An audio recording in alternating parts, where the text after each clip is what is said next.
وذكر فإن الذكرى تنفع المؤمنين.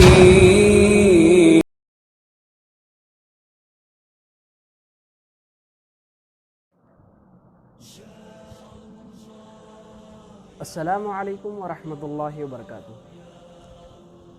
الحمد للہ رب العالمین والصلاة والسلام علی رسولہ الکریم، اما بعد فاعوذ باللہ من الشیطان الرجیم.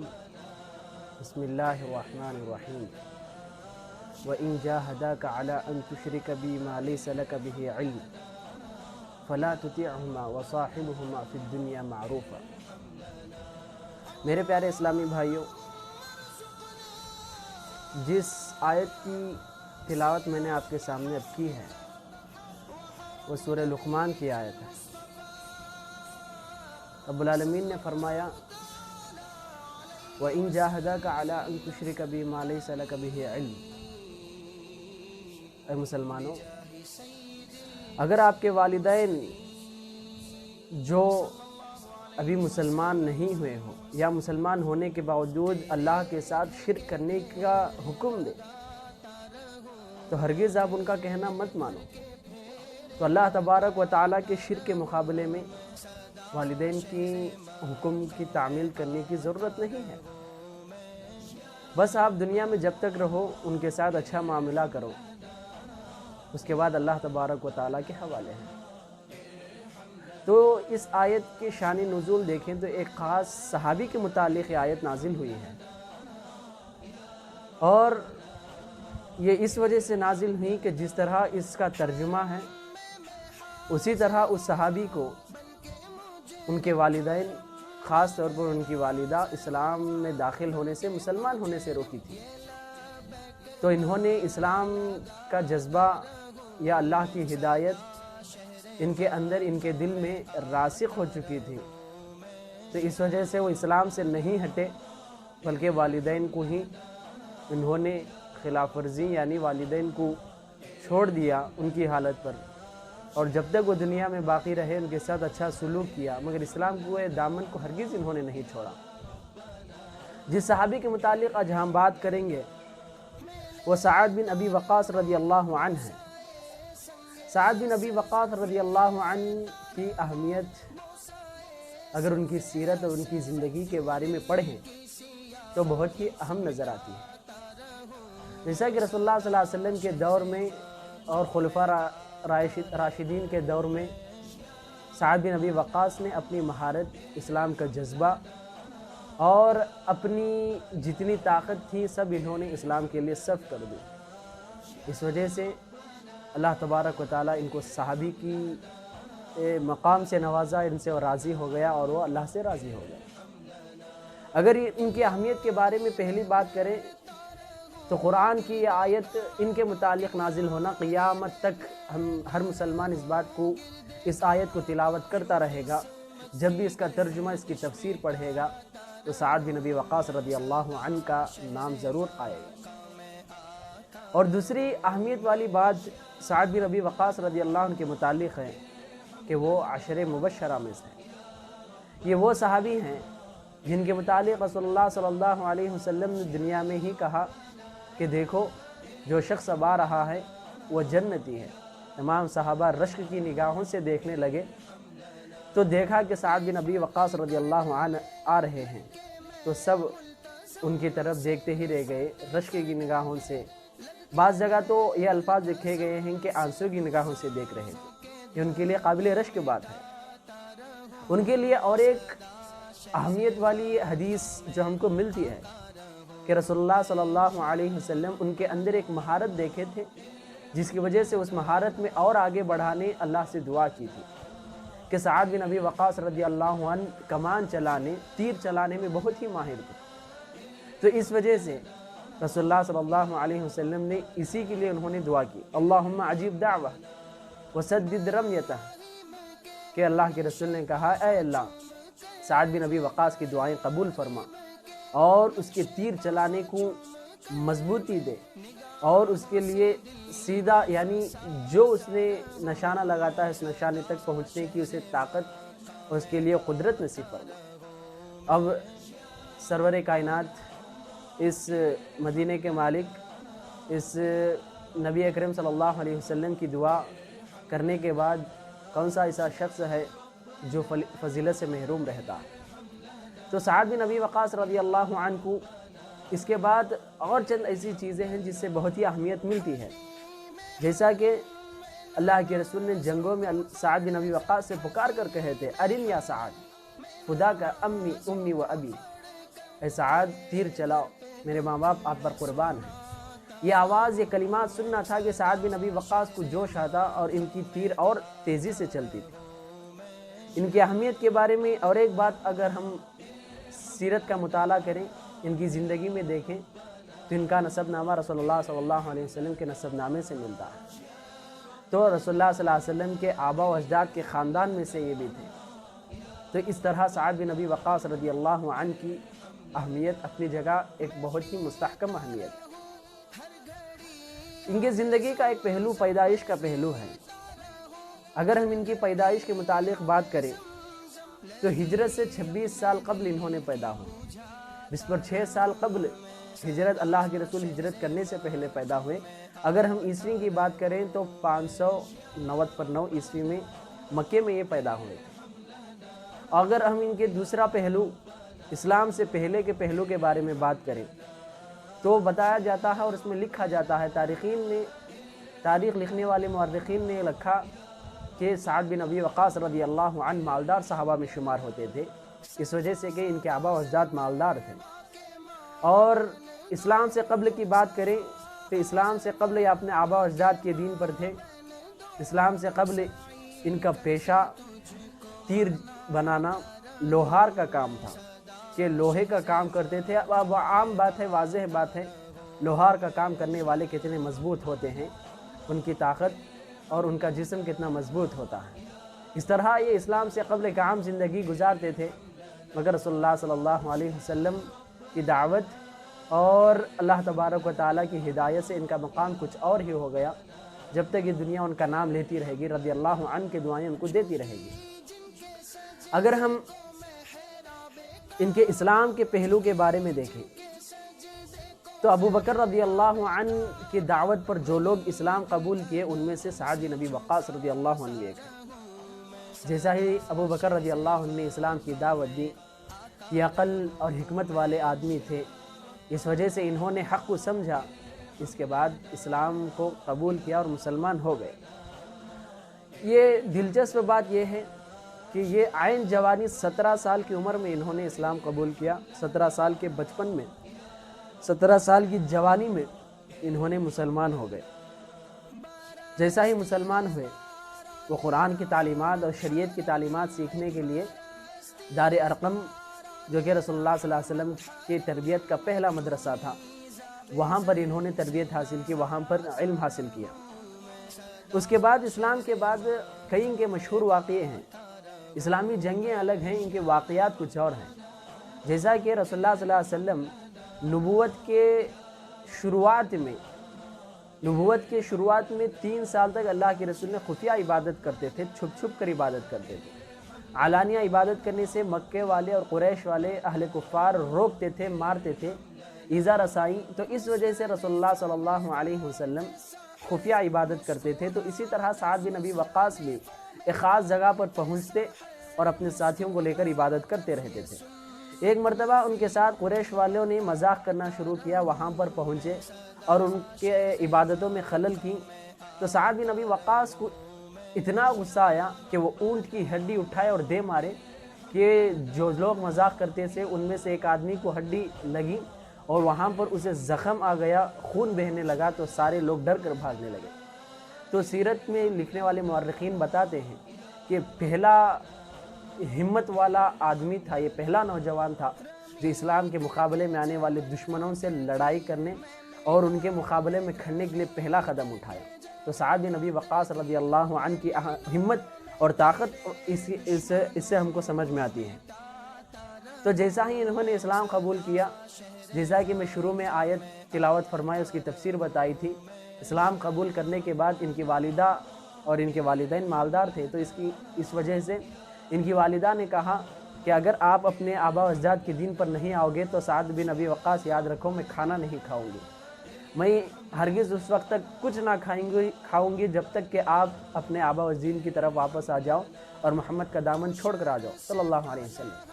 مگر انہوں نے اتنا بہترین جواب دیا کہ مورخین اسے باقاعدہ کوٹ کر کے بتاتے ہیں کہ ان کا جواب اس طرح تھا کہ اے ماں، اگر تمہارے لیے 100 جانیں ہوں، 100 روحیں ہوں اور ہر ایک روح میرے سامنے اسلام کے مقابلے میں نکال دی جائے، اس کے باوجود میں اسلام کا دامن نہیں چھوڑوں گا۔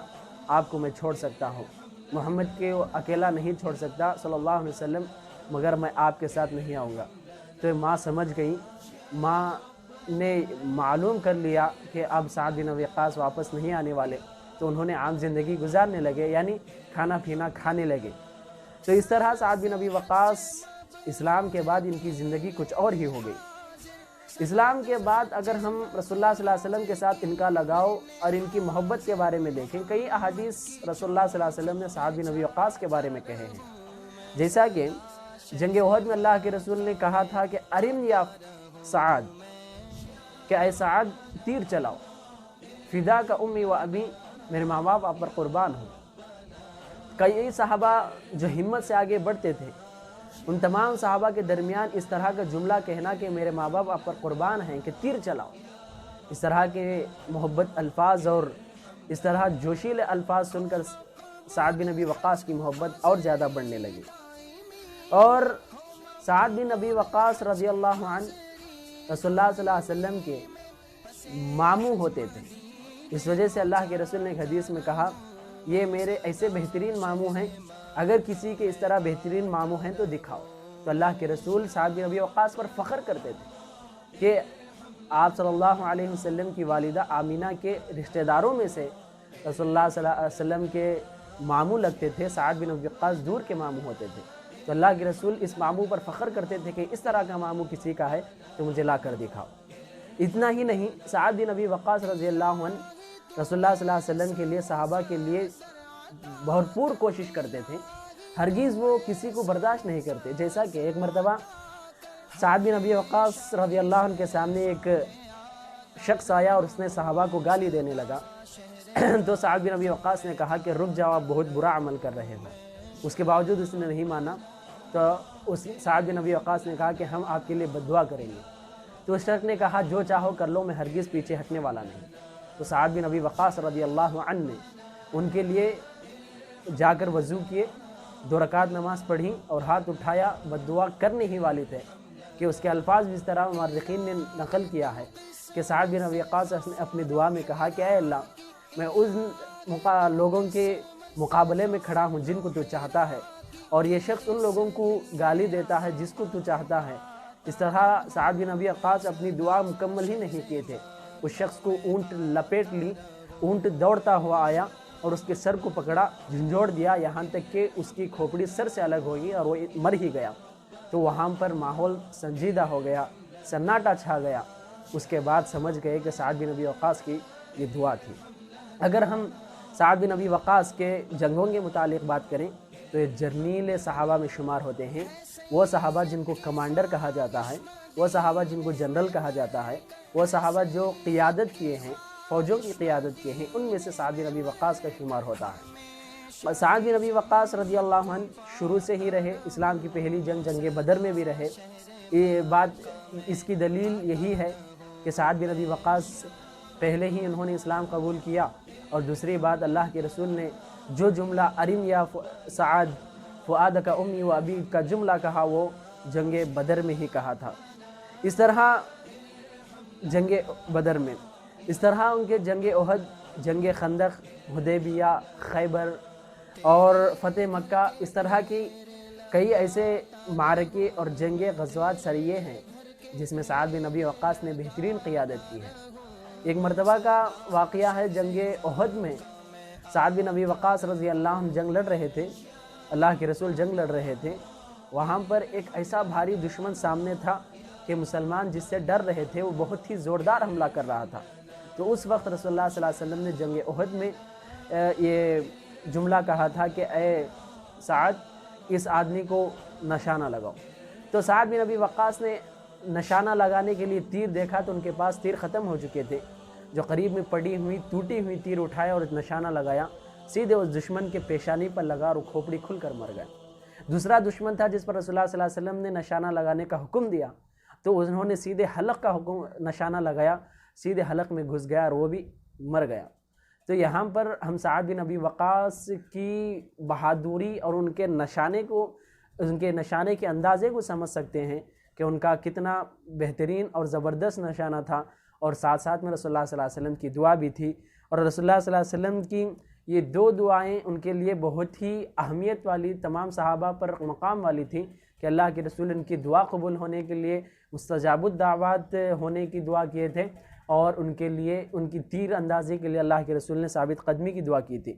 اس کے بعد اگر اور ایک دوسری جنگ قادسیہ ہے، جس میں اگر ہم دیکھیں تو ایران سے جنگ قادسیہ لڑی گئی، تو وہاں پر سعد بن ابی وقاص کا بہت ہی بہترین قیادت کا ماحول نظر آتا ہے، جیسا کہ 1,00,000 لشکر حکم دیا گیا کہ 1,00,000 کا لشکر لے کر جاؤ اور وہاں پر جنگ لڑو، مگر انہوں نے صرف 30,000 لوگوں کا انتخاب کیا اور اس کے ساتھ جنگ کے لیے روانہ ہوئے۔ تو یہاں پر آپ سمجھ سکتے ہیں کہ ان کی ہمت کتنی تھی کہ لوگ دشمن کتنے بھی ہو، اس کے باوجود انہوں نے کم فوجیوں کے ساتھ آگے بڑھے، اور یہ بہت ہی اچھے دعوت دینے والے تھے۔ اس وجہ سے جو بھی جنگ میں یہ جاتے تو پہلے خود آگے بڑھ کر دین اسلام کی تبلیغ اور دعوت دیتے، اس کے بعد جنگ لڑنے کے حکم ہوتا، اس کے بعد وہ جنگ شروع کرتے تھے۔ تو جیسا ہی انہوں نے وہاں پر ایران کے بادشاہ کے جنرل کو دعوت دی تو اس نے مٹھی اٹھا کر منہ پر مارا، تو یہ مٹھی سمیٹ لیا اور کہا کہ ایران کی فتح ہو چکی ہے، اس وجہ سے کہ خود وہاں کا جنرل ہم کو مٹھی دے دیا ہے۔ تو اس وجہ سے یہ اس طرح دور اندیشی بھی تھے، اس بات سے ہم ان کی دور اندیشی اور ان کی حکمت کو سمجھ سکتے ہیں۔ تو جیسا ہی سعد بن ابی وقاص سارے لوگوں کو اکٹھا کیا تو جنگ شروع ہونے والی تھی کہ چند دنوں میں انہوں بیمار ہو گئے۔ بتایا جاتا ہے کہ ان کے جسم پر پھونسیاں آ گئی تھیں، جن کی وجہ سے وہ چلنا پھرنا، اٹھنا بیٹھنا، اونٹ پر یا گھوڑے پر سوار ہونا بہت مشکل ہو گیا تھا۔ اس وجہ سے سعد بن ابی وقاص اپنے کمرے میں رہتے تھے، اپنے ڈیرے میں رہتے تھے، اور وہاں سے رسالے بھیجتے تھے، وہاں سے لوگوں کو ہدایات بھیجتے تھے کہ جس کے ذریعے جنگ لڑی جاتی۔ اور انہوں نے جنگ قادسیہ میں جو مقابلے میں دشمن تھے وہ کئی لاکھوں میں تھے، اس وجہ سے بہترین حکمت یہ اپنائی کہ سعد بن ابی وقاص نے فوجیوں سے کہا سب لوگ دور سے آئیں اور 100 ہو کر آئیں۔ تو جیسا ہی 100 لوگ آنے لگے تو سامنے والے دشمن سمجھ گئے کہ ان کی فوج بہت بڑی ہے، بہت دور تک یہ فوج آ رہی ہے، تو یہاں پر ان کی ہمت پست ہو گئی اور یہ جنگ کامیاب ہو گئی۔ اسی طرح جنگ مدائن ہے جو ایرانوں سے ہی یہ جنگ ہوئی تھی، مگر اس میں ایک بہترین بات یہ ہے کہ جنگ مدائن میں ایران ادھر تھے اور مسلمان کی فوج ادھر تھی، درمیان میں دریائے دجلہ تھی۔ دریائے دجلہ تھی، اسے پار کرنے کے لیے سارے پل توڑ دیے گئے تھے۔ وہاں پر سعد بن ابی وقاص کی ہمت ہی بہت ہی زیادہ ثابت قدمی دکھتی ہے، جیسا کہ سعد بن ابی وقاص نے کہا کہ اللہ کے نام پر گھوڑے دوڑاؤ اور سمندر میں ٹوٹ پڑو، تو سارے کے سارے گھوڑے دوڑے اور وہ کنارے تک دشمنوں تک پہنچ گئے۔ دشمن اس آتے دیکھنے کو ہی اور فوج کے سمندر کو کودنے کو دیکھ کر ڈر گئے اور وہ بھاگنے لگے۔ تو سعد بن ابی وقاص کے بہادری، اقبال نے کیا ہی بہترین شعر میں کہا، دشت تو دشت ہم دریا بھی نہ چھوڑے ہم نے، دشت تو دشت ہیں دریا بھی نہ چھوڑے ہم نے، بحر ظلمات میں دوڑا دیے گھوڑے ہم نے۔ اس طرح عراق کے گورنر تھے اور عراق میں انہوں نے فتح حاصل کرنے کے بعد وہاں پر ان کو گورنر بنایا گیا۔ اس کے بعد عمر رضی اللہ عنہ کی خلافت تھی، تو عمر رضی اللہ عنہ کی شہید ہوئے، تو اس کے بعد انہوں نے عثمان رضی اللہ عنہ کی خلافت میں پھر عراق کے گورنر بنائے گئے۔ اس طرح یہ عراق کے گورنر بہت ہی بہترین انداز میں کرے۔ بعد میں آخر وقت میں انہوں نے مدینہ میں رہنے کی بہت خواہش تھی، اس وجہ سے مدینہ آ گئے۔ مدینہ میں دیکھا کہ عثمان رضی اللہ عنہ کے بعد کی خلافت ان کا قتل ہو گیا، تو علی رضی اللہ عنہ اور معاویہ رضی اللہ عنہ 2 خلافتیں ہو گئی ہیں، اختلاف چل رہا ہے، تو یہ مدینہ سے الگ ہو کر باہر ایک خاص اپنا گھر بنا لیے، وہاں پر الگ تھلگ رہنے لگے۔ جنگ صفین، جنگ جمل جیسے بہت جنگوں میں انہوں نے شمار نہیں ہوا، کسی کی تائید نہیں کی اور کسی کی خلاف ورزی بھی نہیں کی۔ اور یہ بات انہوں نے کہا کہ جو بھی اس طرح کی جنگیں ہوتی ہوں اس کی ایک خبر بھی مجھ تک نہیں پہنچانا چاہیے۔ تو اس وجہ انہوں نے صحابہ اکرام جو عثمان رضی اللہ عنہ اس سے پہلے تک جس طرح ایک تھے اس طرح انہوں نے انہی صحابہ کے ساتھ رہنا چاہا، اختلاف ہرگز نہیں رہنا چاہا۔